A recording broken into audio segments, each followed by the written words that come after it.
Hello ladies and gentlemen, I'm Kai from Beginner's Guide to Japan. Today we'll be discussing how to spend money in Japan.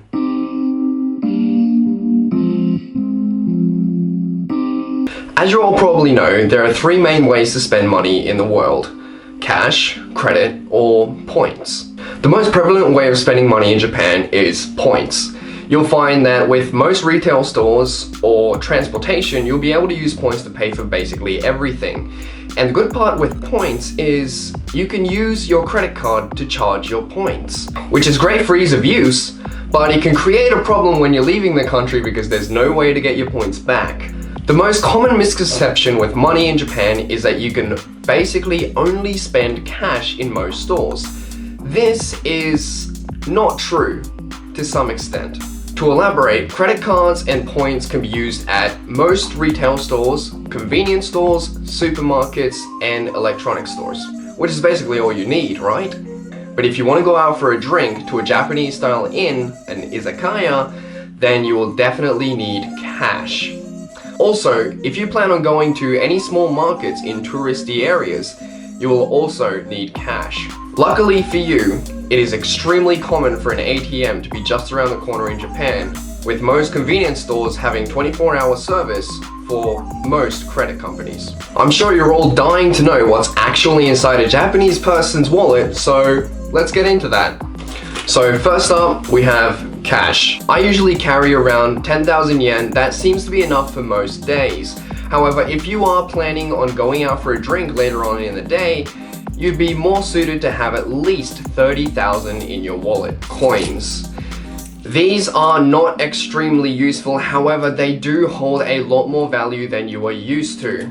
We have a $5 coin that is a lot bigger than all our other coins, but most nations do not have such a coin. So if you do have some spare change in your pocket, make sure to go through it to check that you don't have any large coins. Being as Japan doesn't generally accept tips, you'll find that you will have a lot of small coins.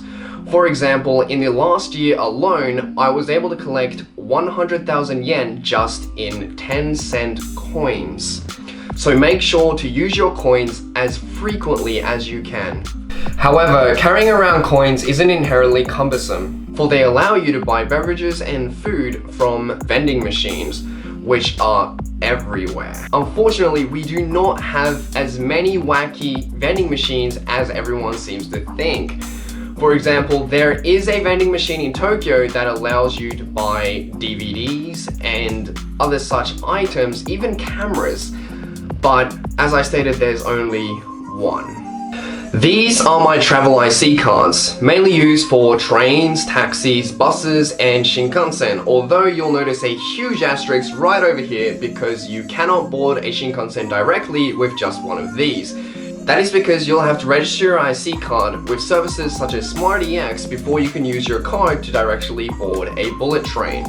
You may have noticed that I'm holding two IC cards, not just one. But don't worry, this does not mean that you need a different card for every single line that you're going to board.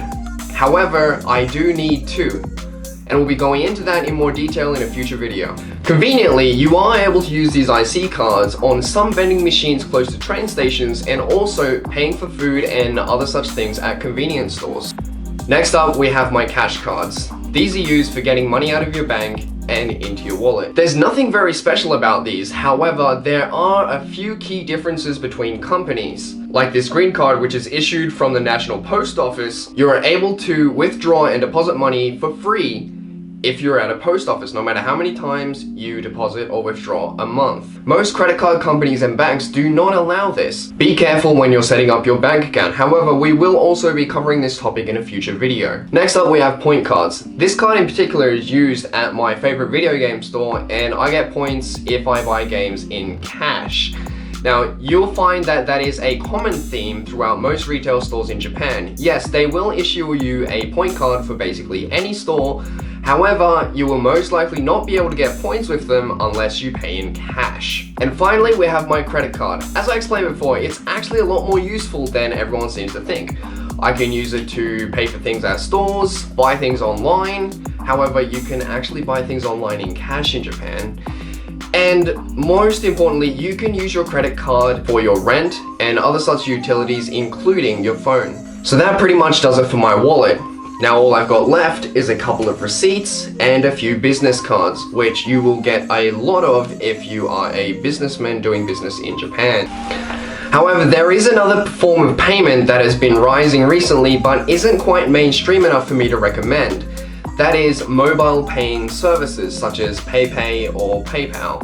Since there has been a huge influx in the Japanese tourism market from the Chinese and Koreans, we have recently adopted such payments. However, these are mainly used at cosmetic stores and drugstores because that's usually where Asian travelers spend huge amounts of money. So don't expect to be able to use Apple Pay wherever you go. One video is definitely not enough to cover the entire topic of money, so I'm sure you still have a ton of questions left. Feel free to leave them down below and we will get to them in future videos. Also, if you have any other topics that you'd like us to cover, feel free to leave them down below and we'll get to them in a future video.